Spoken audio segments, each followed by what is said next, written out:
नमस्कार, मैं कुमार श्याम। आज एक ख़ास टॉपिक लेके आपके सामने हाजिर हूँ। विद्यार्थियों के बीच में पॉलिटी को लेकर, राज व्यवस्था को लेकर काफ़ी कशमकश रहती है, क्योंकि यह विषय भी थोड़ा जटिल है और अनुच्छेदों, संविधान, इनके गठन, इनके क्रियान्वयन, इनके सदस्यों की नियुक्ति, तमाम तरह की जो जटिलताएं हैं वो पढ़ते हुए बड़ी मुश्किल होती है और परीक्षा तक जाते जाते याद रखना भी बहुत मुश्किल होता है। आज हालांकि मैं कोई विधिवत रूप से पॉलिटी क्लासेस की शुरुआत नहीं कर रहा हूं और आज का जो टॉपिक है यह भी को पॉलिटी की दृष्टि से पूरा टॉपिक ही कवर कर दूं ऐसा भी नहीं है। दरअसल आज के इस विषय की जो ज़रूरत महसूस हुई वो यह है कि इसको किस तरह से पढ़ें, किस तरह से इसको पढ़ें कि परीक्षा तक हम याद रख सकें या इसको लंबे समय तक याद रख सकें, समझ सकें। इन आयोगों के, राज्यपालों के, मुख्यमंत्रियों की नियुक्ति या इनसे संबंधित जो अनुच्छेद हैं संविधान के अंदर, उनको किस तरह से याद रखें, ये तो जो तमाम जटिलताएं हैं उसको एक टॉपिक के माध्यम से समझने की कोशिश करूँगा और आप भी उससे लाभान्वित हो सकें, यह भी प्रयास मेरा रहेगा। आज आरपीएससी को लेकर मैं कुछ बात करूंगा। आरपीएससी का टॉपिक राजस्थान से संबंधित जितनी भी परीक्षाएं हैं और उनमें अगर पॉलिटी लगती है तो पॉलिटी के अंदर लोक सेवा आयोग या राजस्थान की दृष्टि से आरपीएससी, राजस्थान लोक सेवा आयोग, यह टॉपिक ज़रूर होता है। उसके कुछ अनुच्छेद हैं, उसके कुछ कार्य हैं, तो यह टॉपिक लगता है। तो मैंने इस चीज़ को समझाने के लिए सबसे छोटा टॉपिक चुना है जो आराम से याद रह सकता है। तो यही इस पर चर्चा करेंगे कि जो अनुच्छेद होते हैं, हम पूरा टॉपिक समझ लेते हैं, हम यह भी समझ लेते हैं कि आयोग किस तरह से काम करता है, इससे संबंधित जो लोग हैं वो किस तरह से काम करते हैं। सारा कुछ समझ जाने के बाद भी उसके जो अनुच्छेद हैं और उनका जो क्रम है वो याद नहीं रह पाता है। वो तो याद कैसे करें। तो मैं आरपीएससी का एक उदाहरण दूंगा, लेकिन आप अलग अलग आयोगों के अलग अलग जो भी संस्थाएं हैं उनसे संबंधित आप वैसे सूत्र बना सकते हैं, उस तरह की ट्रिक इस्तेमाल कर सकते हैं, ताकि देखिए ट्रिक जो मैंने बनाई है वो आपके लिए उतनी कारगर हो ये ज़रूरी नहीं है। अगर मैंने बहुत सरल बना दी है तो आपकी ज़बान पर रह सकती है, आप याद भी रख सकते हैं। लेकिन जब आप खुद पढ़ते हुए खुद ट्रिक्स बनाते हैं या खुद कोई ऐसा तरीका ईजाद करते हैं जो आप लंबे समय तक याद रख सके, वो सबसे महत्वपूर्ण होता है। तो आज हम आरपीएससी की बात करेंगे। आरपीएससी का अपना एक काम है, इसका गठन कैसे हुआ, इसकी संवैधानिकता क्या है, किस तरह से राज प्रमुख ने अध्यादेश लाकर राजस्थान के एकीकरण के बाद में इस आयोग का गठन किया, उसके बाद में किस तरह से इसके नियम कायदे बने, अलग अलग अधिनियम आए, इसका कौन पहला अध्यक्ष रहा, कौन सदस्य रहा, कौन आखिरी है जो आज वर्तमान में है। तो ये जो तमाम चीज़ें हैं, ये जब आप आरपीएससी का जो सिलेबस है उसमें आप जब पढ़ेंगे राज व्यवस्था के, तो सारी चीज़ आप नोट कर लेंगे। मेरा मुख्य उद्देश्य इस छोटी सी कक्षा के माध्यम से ये है कि आप अनुच्छेदों को किस तरह से याद रखें। इसी तरह से आरपीएससी के जितने भी अनुच्छेद हैं वो बहुत ही सरल तरीके से आप क्रम रूप से याद रख सकते हैं। इसी तरह से आप राज्यपाल के याद रख सकते हैं, इसी तरह से मुख्यमंत्री से संबंधित या विधानसभा या विधान परिषद से संबंधित जितने भी अनुच्छेद हैं वो आप याद रख सकते हैं।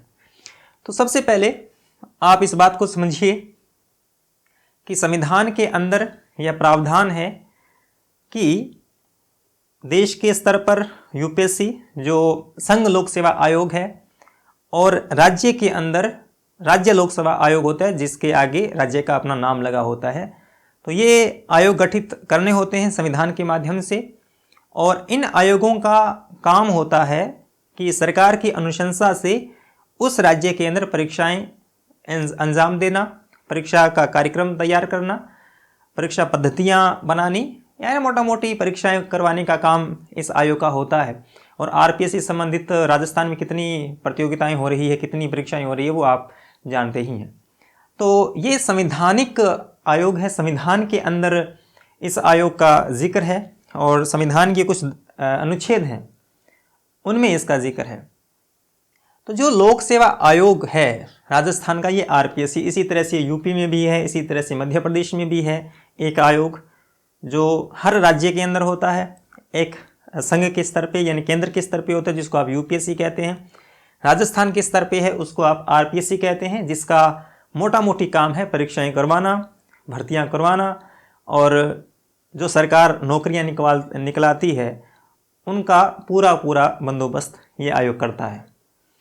तो जो संविधान के भाग हैं, संविधान का भाग है 14वां,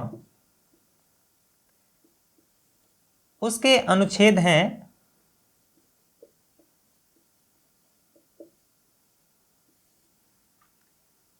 315 से लेकर 323 तक। ये जो कुल 9 अनुच्छेद हैं, इसमें लोक सेवा आयोग के सारे प्रावधान हैं। अगर आप 315 से लेकर 323 तक के जो अनुच्छेद हैं क्रम से, उनको आप याद रख लेते हैं तो आरपीएससी आपका पूरा कंप्लीट हो जाता है। इससे बाहर देखिए, इसे संविधान में हर चीज़ के अनुच्छेद बिखरे पड़े हैं, एक आधा अनुच्छेद कहीं आपको मिल ही जाएगा। इसके अलावा जो आरपीएससी के जो जितने भी अनुच्छेद हैं 315 से लेकर 323 तक, जो 9 हैं, वो सारे का सारा आरपीएससी खुद में समेटे हुए हैं। और कैसे नियुक्ति होती है, कैसे पद धारण होता है, कैसे पद त्याग होता है, कौन सा वेतन है, कौन सा कार्य क्षेत्र है, ये सारी बातें 315 से लेकर 323 तक समाहित है। अब आपका प्रश्न होगा कि हम याद कैसे रखें, 315 पे कौन सा काम है, 316 पे कौन सा काम है, 317 पे कौन सा प्रावधान है, ये हम याद कैसे रखें, यही मैं आपको बताने की चेष्टा करूँगा। पहले तो आप पढ़िए, पहले आपको याद रखने की ज़रूरत नहीं है, पहले आप आरपीएससी से संबंधित जितने भी प्रावधान हैं उसको आप पढ़िए कि 315 में क्या है, ये पढ़िए। जब आप मोटा मोटी समझ जाएं पूरे आरपीएससी को, उसके सदस्यों की नियुक्ति कैसे होती है, कैसे उनका क्रियान्वयन होता है, उसके बाद में क्रम से अनुच्छेद याद रखने की कोशिश करेंगे तो याद रह जाएंगे। जैसे मैं आपको बताता हूँ कि जो अनुच्छेद 315 है, इसमें यह प्रावधान है कि संघ और राज्य में लोक सेवा आयोग बनाया जाए। ये 315 में प्रावधान है। जो 316 है उसमें अध्यक्ष बनाना, उसकी नियुक्ति, उसकी योग्यता, यानी आरपीएससी के अंदर इससे संबंधित अलग अलग अनुच्छेद नहीं है, एक में ही ये सारी है। योग्यता और नियुक्ति और अध्यक्ष कैसे नियुक्त किया जाएगा, ये सारी बातें हैं। 317 के अंदर हटाने की प्रक्रिया है कि जो अध्यक्ष और सदस्य है उनको हटाने की प्रक्रिया। हटाया कैसे जा सकता है, कौन हटा सकता है। आरपीएससी के जितने भी अध्यक्ष हैं या सदस्य होते हैं उनको कदाचार और अक्षमता यानी काम करने की क्षमता न रहे तो सुप्रीम कोर्ट की जांच के बाद राष्ट्रपति हटा सकता है, और जांच के दौरान राज्यपाल निलंबित कर सकता है, यानी एक बार के लिए हटा सकता है, मतलब हमेशा के लिए नहीं हटा सकता है राज्यपाल। इसका मतलब ये हो गया कि राज्यपाल की प्रसाद पर्यंत नहीं है, केवल राष्ट्रपति हटा सकता है, वो भी सुप्रीम कोर्ट की जांच के बाद। यह हटाने की प्रक्रिया है। 318वें अनुच्छेद में सेवा शर्तें हैं, सदस्यों और अध्यक्ष के बारे में सेवा शर्तें। सेवा शर्तें यही है। सेवा शर्तें पहले तो कौन तय करता है, तो राज्यपाल तय करता है, और शर्त यह है कि जब इनको नियुक्त कर दिया जाए तो इनकी सेवाओं में अलाभकारी कोई भी परिवर्तन नहीं किया जा सकता है। अलाभकारी का मतलब यह है कि अगर जब नियुक्त करते वक्त अध्यक्ष की सैलरी अगर 2 लाख थी या सदस्य की 1 लाख थी, मैं एस्टिमेट करने की बात कर मतलब कल्पना करने की बात कर रहा हूँ कि अगर एस्टिमेट मान लीजिए 2 लाख थी, उसकी 1 लाख थी, तो नियुक्त हो जाने के बाद में 1 से 80,000 नहीं की जा सकती है, 2 लाख से 1.5 लाख नहीं की जा सकती, बढ़ाई जा सकती है, कम नहीं की जा सकती है। अलाभकारी का मतलब ये है कि कटौती कुछ नहीं होगी उसके बन जाने के बाद में। तो ये सेवा शर्तें हैं। नियम कायदे, इनके नियम, इनका जो कार्य क्षेत्र है उसके किस तरह से शर्तें होंगी वो राज्यपाल तय करता है। 319वें में हटाने की प्रक्रिया के बाद जब वो अध्यक्ष और सदस्य हैं वो वापस कौन सा पद धारण कर सकते हैं, कहाँ कहाँ वो नियुक्त हो सकते हैं, उसके बारे में प्रावधान है। पद धारण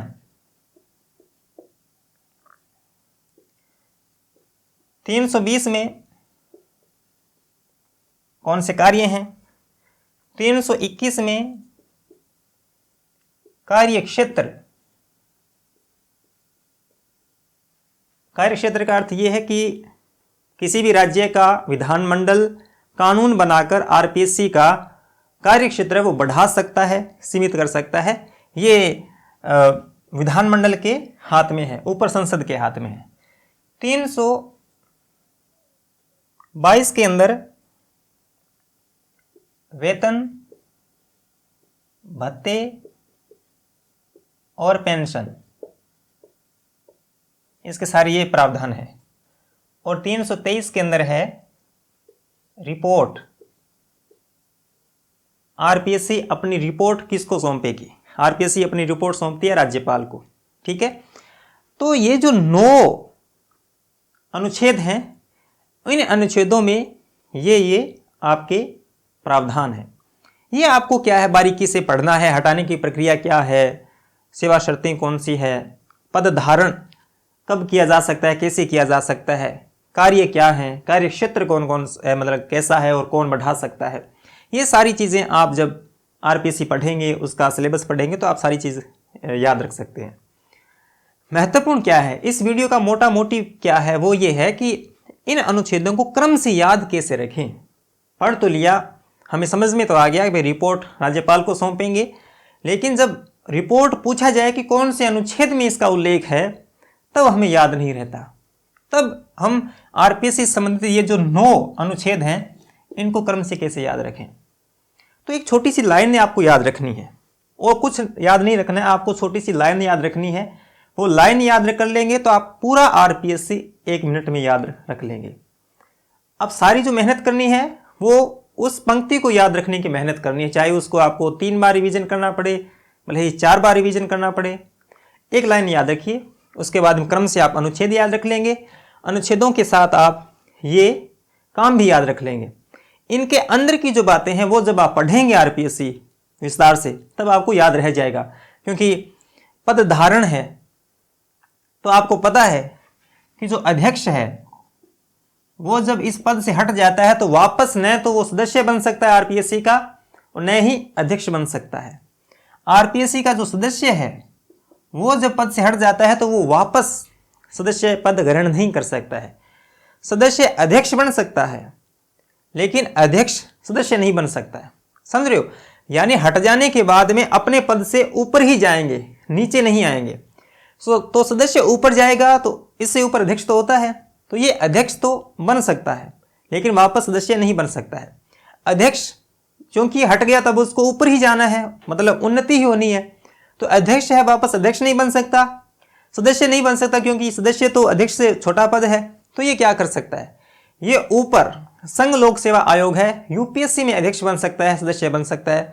ये भी हट जाने के बाद में यूपीएससी में सदस्य बन सकता है, अध्यक्ष बन सकता है, संघ लोक सेवा आयोग। ये तो हम राज्य की बात कर रहे हैं। इसी तरह से सेवा शर्तें भी है, क्योंकि इनका कार्य का निर्धारण राज्यपाल करता है। इनको अलाभकारी परिवर्तन इनकी सेवाओं में नहीं किया जा सकता है और वापस ये अपने पद पर हट जाने के बाद में नियुक्त नहीं हो सकते हैं। ये कुछ सेवा शर्तें हैं। हटाने की प्रक्रिया मैंने आपको बताई कि सुप्रीम कोर्ट की जांच के बाद राष्ट्रपति हटा सकता है। सुप्रीम कोर्ट की जांच के बाद राष्ट्रपति, और वो भी किस आधार पर? कदाचार, यानी गलत व्यवहार, अगर रिश्वत लेता कहीं पकड़ा गया, काम करने में कोई कोताही बरती, या कोई ऐसे पद पर भी कार्यभार संभाल रहा है जो आरपीएससी में आने के बाद में संभाल नहीं सकता है, यानी आप कोई और काम नहीं कर सकते हैं। तो अगर जांच में, सुप्रीम कोर्ट की जांच में ये साबित हो जाता है तो राष्ट्रपति हटा सकता है। नियुक्ति राज्यपाल करता है और योग्यता चाहिए कि आप किसी भी केंद्र की या राज्य की सरकार में 10 साल कुछ न कुछ काम किया हुआ हो। यानी आरपीसी के अंदर जो सदस्यों की संख्या है, एक तो अध्यक्ष होता है और 7 सदस्य होते हैं, यानी कुल मिलाकर 8 लोगों का पूरा एक ये ग्रुप है। तो इनमें से आधे लोग तो सरकारी सेवाओं से आएंगे, जिनका कम से कम 10 वर्ष का कार्यकाल रहा है केंद्र की और सरकारी या राज्य की सरकारी सेवाओं में, और आधे लोग मतलब बड़े बड़े जो क्षेत्र हैं, शिक्षा से, चिकित्सा से या जो कला संस्कृति से संबंधित जो क्षेत्र है वहाँ से जो नामचीन लोग हैं उनको लिया जाता है। आधे तो सरकारी सेवाओं से, आधे इन क्षेत्रों से।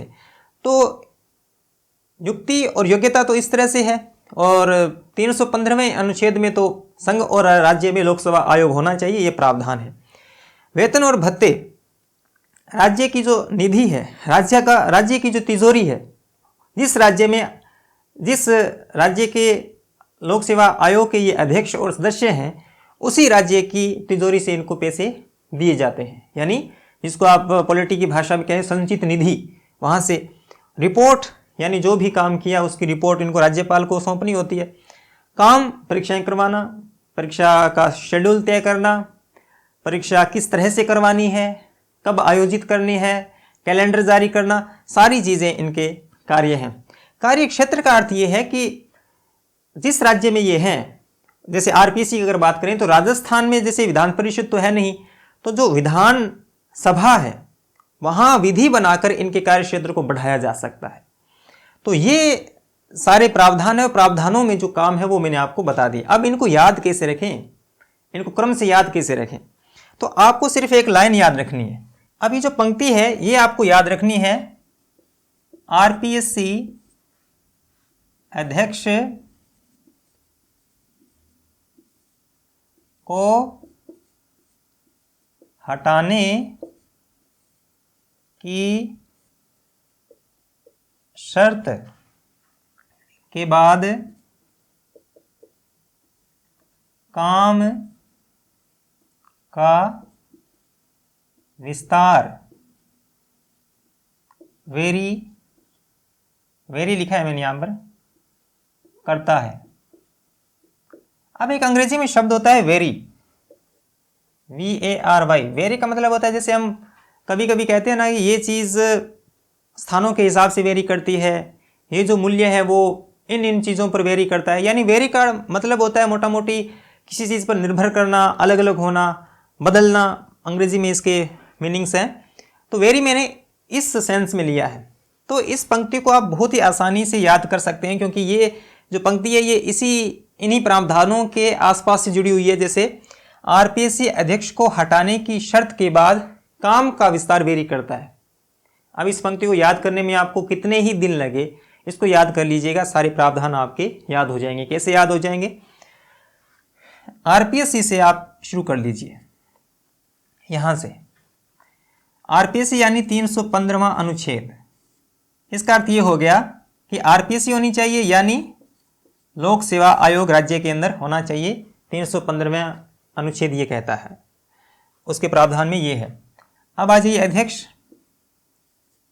316, क्रम से चलना है आपको। अध्यक्ष की नियुक्ति, योग्यता और कार्यकाल। हाँ, कार्यकाल और होगा इसमें, मैंने वहाँ लिखा नहीं है। ये तीनों जो चीज़ें हैं वो एक ही अनुच्छेद में है। कार्यकाल फिलहाल जो है वो 6 वर्ष 62 उम्र है, यानी या तो पहले 6 वर्ष हो जाए या पहले 62 वर्ष हो जाए, तब आपको पद से हटा दिया जाएगा। कार्यकाल इनका ये होता है। शुरुआत में जब ये आरपीएससी बना था तब ये उम्र 60 वर्ष थी। ठीक है, अब आगे आ जाइए। हटाने से 317 जो अनुच्छेद है वो क्या कहता है, हटाने की प्रक्रिया। ठीक है, की साइलेंट छोड़ दीजिए। शर्त 318, इसमें आ जाएगा सेवा शर्त। अब कौन कौन सी है वो मैंने आपको पहले ही एक्सप्लेन कर दी है। ठीक है, के बाद, अब यहाँ पर के साथ ले सकते हैं या सिर्फ बाद ही ले सकते हैं, क्योंकि हम ये जितने भी कारक हैं बीच के अंदर ये सारे साइलेंट करते जा रहे हैं। तो के बाद से आप याद रखिए, पद छोड़ने के बाद से इसका मतलब है यहाँ से पद छोड़ने के बाद आप कहाँ कहाँ जा सकते हैं। आरपीएससी में वापस आप नियुक्त नहीं हो सकते हैं। सदस्य अध्यक्ष बन सकता है, लेकिन अध्यक्ष वापस न तो सदस्य बन सकता है न अध्यक्ष बन सकता है, वो यूपीएससी में जा सकता है। ये जो हमने बात की वो 319वां जो अनुच्छेद है ये पद त्याग के बाद की स्थिति की बात करता है, जो कि आपको पता है। तो ये जो अनुच्छेद है ये पद धारण की बात करता है, इसको आप ऐसे याद रखिएगा, ठीक है। काम से 320वां यानी कार्य, आरपीएससी के कौन कौन से काम हैं। का छोड़िए, विस्तार से काम का विस्तार यानी कार्यक्षेत्र का विस्तार जो हमने बात की 321वां, ये कार्यक्षेत्र का विस्तार, ठीक है। अब वेरी जो शब्द है इसके अंदर दो मतलब ये अक्षर हैं, दोनों से दो धाराएं बनेगी। वे से बनेगी, जैसे वे से 322, वे से आप देखिए वेतन और भत्ते, ठीक है, और पेंशन। और री से आप याद रख लीजिएगा 323, री से हो जाएगी रिपोर्ट, ठीक है। तो सिर्फ आपको एक पंक्ति याद रखनी है कि आरपीएससी अध्यक्ष को हटाने की शर्त के बाद काम का विस्तार वेरी करता है। जितने भी 9 अनुच्छेद हैं वो सारे आप इस ट्रिक्स के माध्यम से आराम से याद रख सकते हैं। अब आरपीएससी के अनुच्छेदों के भीतर क्या क्या है वो मैंने मोटा मोटी तो आपको बता दिया। जब आप पढ़ेंगे, हाँ, ट्रिक्स कब इस्तेमाल होती है, जब आपको मोटा मोटी पूरी जानकारी हो। आप रिपोर्ट पढ़ते ही आपको समझ में आ जाए कि यहाँ रिपोर्ट की बात हो रही है। विस्तार की जब विस्तार शब्द आए तो आपको पता चल जाए कि कार्य क्षेत्र के विस्तार की बात हो रही है। आप सीधा ट्रिक पढ़ें और ट्रिक पढ़ने के बाद में इसको पढ़ेंगे तो आपको कुछ भी समझ में नहीं आएगा। पहले पूरा सिलेबस मूल रूप से पढ़ें। अब पढ़ लिया, उसकी जो व्याख्या है वो तो आपके याद है, उसके जो तथ्य हैं उसको आप लंबे समय तक याद कैसे रखें। तब आपको कुछ लिंक बनाना पड़ता है, कुछ ऐसी चीज़ें अपने मन के हिसाब से, अपनी पहले की जो यादें हैं उसके हिसाब से एक सूत्र गढ़ना होता है, उसके माध्यम से आप याद रख सकते हैं। तो ये एक मेरी शैली है याद रखने की, पढ़ने की। और मैंने महसूस किया कि अगर किसी अन्य विद्यार्थी के भी ये याद हो सकता है तो मैं उनके साथ साझा करूं। तो ये आरपीएससी है, आरपीएससी का जो मोटा मोटी और जो चीज़ें हैं वो आप पढ़ लीजिएगा। लेकिन मेरा मोटा मोटी मकसद ये था कहने का कि आप इस तरह से बहुत ही कम समय में इन तथ्यों को याद रख सकते हैं। अब आप मुझे बताइएगा कि जो राज्यपाल हैं, मुख्यमंत्री हैं, विधान परिषद हैं, उसके भी ऐसे ही बहुत ही आसान सूत्र हैं मेरे पास। आप चाहेंगे तो मैं आपके साथ साझा करूंगा। इस छोटे सी वीडियो को आप, इस कक्षा को आप कह लीजिए प्रेम देंगे, शेयर करेंगे, अपने विद्यार्थियों के साथ बांटेंगे, स्टेटस पर लगाएंगे, तो मैं कोशिश करूंगा कि बहुत ही कम समय के बाद मैं राज्यपाल, मुख्यमंत्री, उनकी भी ट्रिक्स आपके साथ साझा करूं। लेकिन मेरा मन ये भी है कि राज्य व्यवस्था एक जो बहुत जटिल विषय है जिसको पढ़ने से बच्चे डरते हैं, उसको बहुत ही आसान भाषा में, बहुत ही सरल तरीके से, विधिवत रूप से बताने की कोशिश करूं। राज्यपाल से लेकर आखिरी में जितने भी ये मानवाधिकार हैं, महिला आयोग हैं, अपना जो पंचायती राज है, ये सारी कक्षाएं लेके आई क्रम से। अब तो ये बीच में से एक उठा के मैंने आपको एक बताई है और यह भी बताने की कोशिश की है कि इस तरह से, इस शैली से पढ़ेंगे तो आपको याद रह सकता है। तो आप मुझे सुझाव दीजिएगा कमेंट सेशन में कि आगे किस तरह से, क्या विधिवत रूप से शुरू करना चाहिए, क्या इसी तरह से छोटे छोटे वीडियो बीच बीच में से लाने चाहिए, आप बताइएगा। उसी तरह से हम आगे बढ़ेंगे और ये आपके लिए कारगर साबित होगी, ऐसी मैं आशा करता हूँ। और आपने इस वीडियो को देखा, इसके लिए आपका बहुत बहुत धन्यवाद। मिलेंगे ऐसे ही किसी कक्षा में, तब तक के लिए धन्यवाद।